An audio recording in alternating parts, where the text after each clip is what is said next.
Salve, salve! Sejam bem-vindos ao Resumão Antagonista. A semana começou com o juiz Sérgio Moro recebendo de uma universidade americana, em cerimônia aqui em São Paulo, um prêmio concedido desde 1992 a pessoas consideradas pilares de consciência e integridade, cujas ações beneficiaram seus compatriotas. The University of Notre Dame is proud to recognize that you, Sergio Fernando Moro, have engaged in nothing less than the preservation of your nation's integrity. We will never surrender to corruption. The age of our robber barons is ending, and the empire of the law is becoming a true possibility in Brazil. Na terça-feira, Lula, condenado por Moro em primeira instância e com 54% da população a favor de sua prisão, segundo o Datafolha, decidiu desencarnar. Em frente à sede da Petrobras, lá no meu Rio de Janeiro, num ato político alegadamente pela soberania nacional e contra a agenda de privatizações do governo de Michel Temer, o petista disse na terceira pessoa, como se fosse um Pelé: É que o Lula não é o Lula. O Lula é uma ideia. É compreensível que Lula, a essa altura, queira mesmo virar uma ideia, de jirico, claro, já que ao contrário de um corpo, uma ideia não pode ser presa. Ainda mais agora que a Lava Jato quer que a defesa do petista apresente os originais dos recibos considerados ideologicamente falsos, aqueles do alegado pagamento de aluguel da cobertura de São Bernardo do Campo, custeada com propinas da Odebrecht. A Força Tarefa também quer ouvir Glaucus da Costa Marques e o contador João Muniz Leite, que foi buscar as assinaturas do Laranja de Lula no leito de hospital. Quanto mais tenta defender seu corpo, mais o comandante Máximo se enrola nas ideias. Falando em enrolação, a novela sobre Aécio Neves ainda vai se estender por mais tempo. O Senado decidiu na terça transferir para o dia 17 a votação sobre o afastamento do tucano do mandato de senador e o seu recolhimento noturno, determinados pela primeira turma do Supremo Tribunal Federal em razão do pedido de R$2 milhões feito por Aécio a Joesley Batista para pagar advogados. O objetivo dos senadores, unidos pela solidariedade em causa própria, é esperar o julgamento do plenário do STF no dia 11 sobre o Congresso poder ou não rever medidas cautelares tomadas contra parlamentares. Os dois poderes, mais do que nunca, disputam a força do querer. Mas foi uma outra novela que teve seu clímax nesta semana depois de 10 anos de denúncias de corrupção petista e PMDBista.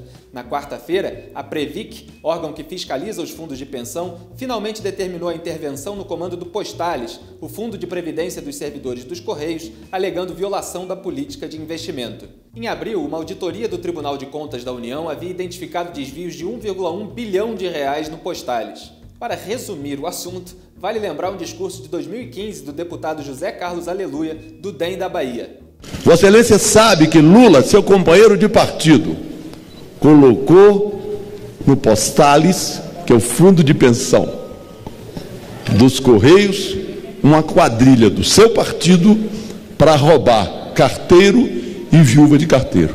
Por falar em roubo, a Lava Jato prendeu temporariamente na manhã de quinta-feira o presidente do Comitê Olímpico Brasileiro COB, Carlos Arthur Nussmann, e o seu braço direito, Leonardo Griner, por suposta compra de voto de um dirigente senegalês por $2 milhões para que a cidade do Rio de Janeiro sediasse os Jogos de 2016. Vários atletas brasileiros aplaudiram a prisão nas redes sociais, mas Dilma Rousseff se calou. Em junho de 2016, ela havia afirmado: "O meu governo viabilizou as Olimpíadas. Graças ao planejamento bem feito e ao nosso trabalho dedicado, estamos prontos. Eu gostaria de ir às Olimpíadas porque fiz todas as tratativas, preparativos e obras. Sou a mãe e o Lula o pai dos Jogos Olímpicos." Parabéns ao casal, viu? Na hora do almoço de quinta, o Senado aprovou o projeto de lei que regulamenta o fundão eleitoral de R$1,7 bilhão para as campanhas políticas, aprovado na Câmara em votação simbólica, já que os deputados tentaram, embora depois tenham sido descobertos, esconder da população os próprios votos nominais. Todos os 52 do PT e os 12 do PCdoB, sua eterna linha auxiliar, foram favoráveis à enésima extorsão estatal aos brasileiros pagadores de impostos. Em matéria de meter a mão nos cofres públicos, petistas e comunistas são sempre medalha de ouro. E como tudo gera desconfiança nesse país, inclusive as urnas eletrônicas, a previsão de voto impresso para a eleição de 2018, ao menos em parte delas, porque em todas o TSE de Gilmar Mendes diz que é caro demais, foi mantida no texto da reforma política, depois de muita pressão do autor da proposta, deputado Jair Bolsonaro. Você vota, como você sempre vem votando nos últimos anos, e quando aparece o nome de seus candidatos na tela, uma maquininha imprime o nome do seu candidato, presidente, governador, senador, federal e estadual. Você concordou com aquilo, você aperta um botão, o voto cai na urna, ninguém bota a mão no papel. E a partir do dia seguinte, em havendo dúvida, qualquer partido municipal até pode pedir a recontagem parcial ou total daqueles votos. Detalhe, o Congresso também aprovou na reforma política um dispositivo de censura que permite a suspensão de conteúdo de informações e opiniões na internet sem prévia autorização judicial. Mas embora já se fale em rever o texto, eu não posso dizer que isso é segredo do sopão. Minha senhora, papel e caneta, hein, que essa receita vai arrebentar. Por fim, o juiz Odilon de Oliveira decretou a prisão preventiva de Cesare Battisti, o terrorista de extrema esquerda detido em flagrante ao tentar atravessar a fronteira brasileira com a Bolívia, levando $6.000 e 1.300 euros.